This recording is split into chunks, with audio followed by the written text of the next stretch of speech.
Imagine stepping off a plane into an unfamiliar city. The signs are unreadable. The announcements blur into white noise.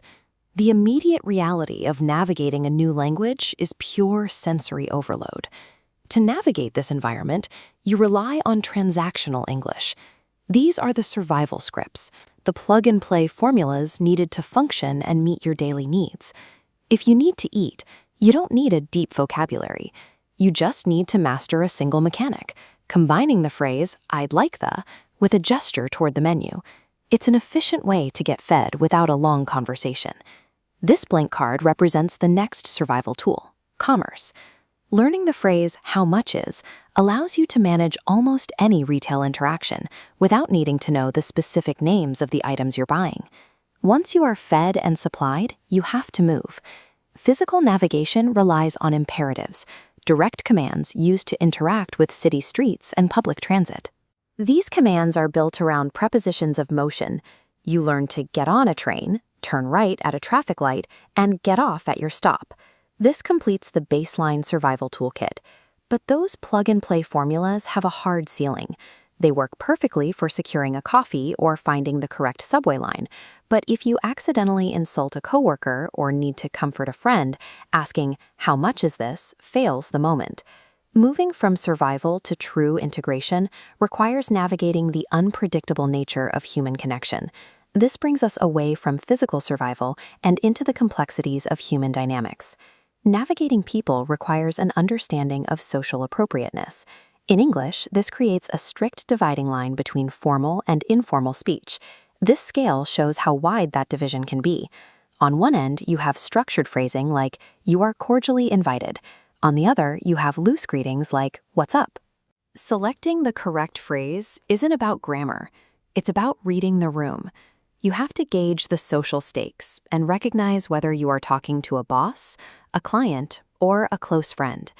That situational awareness becomes critical when social friction occurs or when plans fall apart. If you need to decline an invitation gracefully, you deploy a specific diplomatic tool, telling the host you have a previous engagement. The severity of the mistake dictates the script. A minor accident with a friend requires a casual, "I'm sorry for breaking your cup," but a major corporate error demands something heavier. "Please accept our sincerest apologies." Polite etiquette successfully maintains social order. Yet even advanced conversational English lacks the raw emotional impact needed when human expression drops all its filters.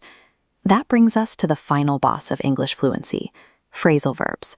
This is where logic steps aside for pure emotion. When native speakers are furious, overwhelmed, or thrilled, they abandon formal vocabulary. They rely on two-word combinations that carry specific emotional loads formal words can't match. Let's take a look at the get lexicon. If you're spiraling into anxiety and need to control your reactions, you don't say regulate your emotions. You tell yourself to get a grip.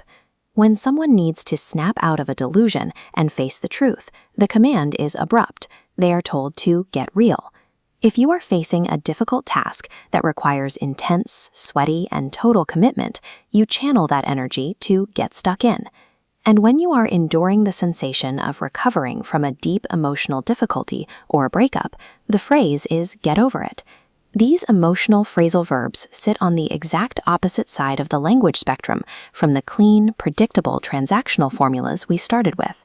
Mastery is about situational awareness. It's the instinct for selecting the right script for the moment, reaching for a polite formula, a formal apology, or an emotional phrasal verb. English fluency is a form of situational awareness. It's a measurement of how well a speaker can read the human dynamics of a room. Ultimate fluency is the ability to intuitively feel and deploy language across the entire spectrum of human interaction.